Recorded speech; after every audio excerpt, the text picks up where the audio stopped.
Hi students, welcome to RS Academy. This is Sunil. Students, ఈ video సెషన్లో మనం అసలు కట్ ఆఫ్ ర్యాంక్ అంటే ఏంటి, ఈ కట్ ఆఫ్ ర్యాంక్ని ఎలా వాడుకోవాలి అండ్ దీన్ని బేస్డ్ ఆన్ ఎలాగా మనం వెబ్ ఆప్షన్స్ పెట్టుకోవాలి అనే డీటెయిల్స్ క్లియర్గా వీడియో సెషన్లో మాట్లాడుకుందాం. అండ్ చూస్తున్న వల్ల మన ఛానల్ ఇంకెవరైనా సబ్స్క్రైబ్ చేసుకోకపోతే ఖచ్చితంగా సబ్స్క్రైబ్ చేసుకోండి. అండ్ ఈ ఇన్ఫర్మేషన్ ఎవరికైతే నెసెసిటీ ఉందో వాళ్ళకు కూడా షేర్ చేయండి. సో చాలామందికి కట్ ఆఫ్ అంటే ఏంటో తెలుసు, కానీ కొంతమంది కట్ ఆఫ్ ర్యాంక్ అంటే క్లారిటీ లేదు. సో వాళ్ళ కోసం ఫస్ట్ అసలు కట్ ఆఫ్ ర్యాంక్ అంటే ఏంటో డిస్కస్ చేసిన తర్వాత వీటిని ఎలా యూటిలైజ్ చేయాలి ఏంటి అన్న డీటెయిల్స్ మాట్లాడుకుందాం. సో కట్ ఆఫ్ ర్యాంక్ అంటే ఏంటి అంటే ఎవ్రీ ఇయర్ ఒక్కో కాలేజ్కి సపోజ్ సిఎస్సి చూసుకుందాం, సిఎస్సి బ్రాంచ్లోని హయ్యెస్ట్ వచ్చిన టాప్ 1 ర్యాంక్ ఎవరు, 5000 హయ్యెస్ట్ ర్యాంక్ అనుకుందాం. అండ్ లీస్ట్ బాటమ్ ర్యాంక్ ఎవరు, ఒక 20,000 అనుకుందాం. సో ఇక్కడ టాప్లో 5000 అండ్ లీస్ట్ 20,000. ఈ based on cut off release చేస్తారు. సో అంతేకాని కాలేజ్ ఏమి కట్ ఆఫ్ని డిసైడ్ చేయదు. ఆ కాలేజ్లో సీట్ అలాట్ చేసిన వాళ్ళ ర్యాంక్సే మ్యాక్సిమం మినిమం ర్యాంక్స్ ఇష్యూ చేయడం ఉంటుంది చూడండి, అదే కట్ ఆఫ్ అంటే. సో చాలామంది స్టూడెంట్స్ కన్ఫ్యూజ్ ఏంటంటే, ఓకే 5,000 to 20,000 ఇచ్చారు కాబట్టి నా ర్యాంక్ 22,000 కాబట్టి నేను ఈ కాలేజ్కి అప్లై చేయకూడదు అన్నమాట అని అనుకుంటున్నారు. సో అలా ఏమీ లేదు. సో అక్కడ కట్ ఆఫ్ మనకి 20,000 వరకు ఉందనుకుందాం.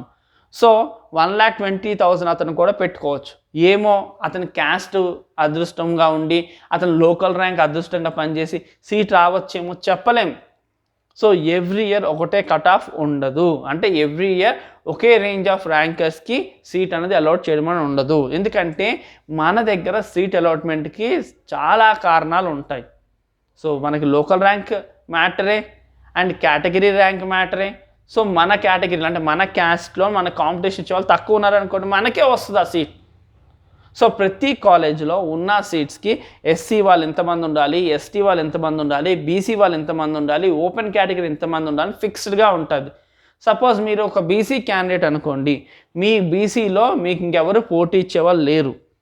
సో మీరే ఆ బీసీలో ఆ లోకల్ ర్యాంక్ వైజ్గా టాప్ అనుకోండి, సీట్ మీకే వస్తుంది.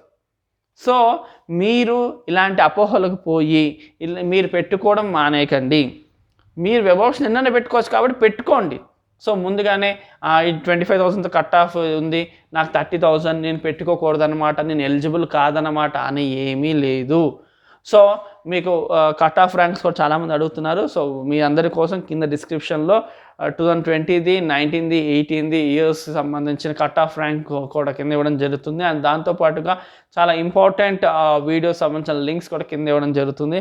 అవన్నీ చూడండి, మీకు చాలా హెల్ప్ అవుతుంది. సో కట్ ఆఫ్ ర్యాంక్ అంటే అర్థమైంది అనుకుంటున్నాను.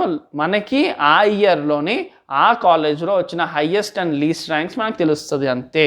సో దాని వైజ్గా మనకు ఒక రఫ్ ఐడియా వస్తుంది, ఓకే లాస్ట్ ఇయర్ ఈ ర్యాంక్ వాళ్ళకి ఓకే ఇలా ఉంది అన్నమాట అని. అంతేకాని దాని అర్థం మనం ఆ కాలేజ్లో పెట్టుకోవద్దు, మనకి దానికన్నా సపోజ్ 30తో కట్ ఆఫ్ అయిపోయింది, మనకి 50,000 వచ్చింది పెట్టుకోకూడదు అని అపోహకు వెళ్ళకండి, పెట్టుకోవచ్చు. అండ్ అవి జస్ట్ ఒక రఫ్ ఎస్టిమేషన్కి తప్ప అవి ఎగ్జాక్ట్ కాదు. సో చాలామంది ఏంటంటే అది ఎగ్జాక్ట్ ఎస్టిమేషన్, అది ఎగ్జాక్ట్ అనుకుని పొరబడి చాలామంది కూడా కన్ఫ్యూజ్ చేస్తున్నారు. స్టూడెంట్స్ కూడా తప్పు కాదు, కొంచెం సగం తెలిసిన వాళ్ళు కూడా ఏంటంటే తప్పుగా కట్ ఆఫ్ని కన్వే చేయడం బట్టి స్టూడెంట్స్ అలాంటి ఒక నిర్ణయానికి వచ్చేస్తున్నారు. సో క్లియర్ అనుకుంటా ఈ వీడియో సెషన్తో మీ అందరికి కూడా కట్ ఆఫ్ అంటే క్లారిటీ వచ్చింది అనుకుంటున్నాను. సో మీరేంటంటే కట్ ఆఫ్ని ఎలా యూటిలైజ్ చేయాలంటే చూసుకోండి, ఓకే పర్లేదు మన 50,000 ర్యాంక్కి లాస్ట్ టైం కాలేజ్ వచ్చింది కాబట్టి సిఎస్సి మనకు కూడా వచ్చే ఛాన్స్ ఉంటుంది అని ఒక క్లారిటీ కోసం తప్ప ఇది ఫైనల్ ఎస్టిమేషన్ కాదు. హోప్ మీకు అర్థమైంది అనుకుంటున్నాను. అండ్ 4:30కి మనం ఎవ్రీడే లైవ్ కండక్ట్ చేస్తున్నాము. సో ఇంకేమైనా డౌట్స్ ఉంటే ఖచ్చితంగా లైవ్ సెషన్లో రండి. అండ్ మీకు ఎలాంటి వీడియోస్ కావాలో ఆ విషయాన్ని కింద కామెంట్ సెక్షన్లో మెన్షన్ చేయండి. మా వీలున్నంత వరకు మీకు అవి అందించడానికి ట్రై చేస్తాం. So thank you for watching. Do share and subscribe our channel.